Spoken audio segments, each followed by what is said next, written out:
প্রান্তিক ও নিম্ন আয়ের পরিবারদের জন্য বড় সুখবর। সরকারের নতুন ফ্যামিলি কার্ড কর্মসূচি ঈদের আগে পরীক্ষামূলকভাবে চালু হতে যাচ্ছে। মাসে ২ থেকে ২,৫০০ টাকা আর্থিক সহায়তা। এবার সুবিধা পৌঁছাবে সরাসরি পরিবারের হাতে।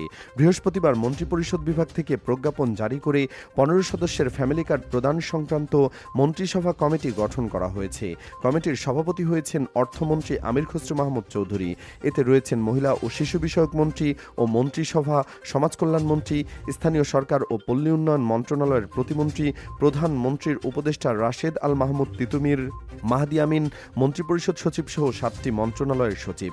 প্রাথমিক পর্যায়ে দেশের ৮ বিভাগের প্রতিটিতে একটি করে উপজেলা নির্বাচিত করে ফ্যামিলি কার্ড পাইলটিং চালু হবে। কমিটি ডিজাইন এবং সুবিধাভোগী নির্বাচন পদ্ধতি নির্বাচন করবে। নারীদের জন্য বিদ্যমান অন্য কোনো কর্মসূচিকে ভিত্তি হিসেবে ব্যবহার করা যায় কিনা তা আলোচনা করবে। ফ্যামিলি কার্ডধারী পরিবারগুলো মাসে ২ থেকে ২,৫০০ টাকা নগদ সহায়তা পাবে। ৫ কোটি পরিবারকে কার্ড দেওয়ার পরিকল্পনা রয়েছে। কার্ড বিতরণে হতদরিদ্র ও নারীদের অগ্রাধিকার দেওয়া হবে। সমাজ কল্যাণমন্ত্রী জানান, কার্ড হবে সার্বজনীন, কোনো ধর্মীয় বা রাজনৈতিক পরিচয় বিবেচ্য হবে না। ডিজিটাল সুবিধা নিশ্চিত করতে জাতীয় পরিচয়পত্র ও ন্যাশনাল হাউসহোল্ড ডাটাবেজের জন্য আন্তঃসংযোগ স্থাপন করা হবে এবং একটি আধুনিক ডিজিটাল এমআইএস প্রণয়ন করা হবে। ঈদের আগে দেশের পাইলট উপজেলা থেকে শুরু হবে ফ্যামিলি কার্ড বিতরণ। প্রাথমিক অভিজ্ঞতা কাজে লাগিয়ে ভবিষ্যতে এটি পুরো দেশের সম্প্রসারণ করা হবে।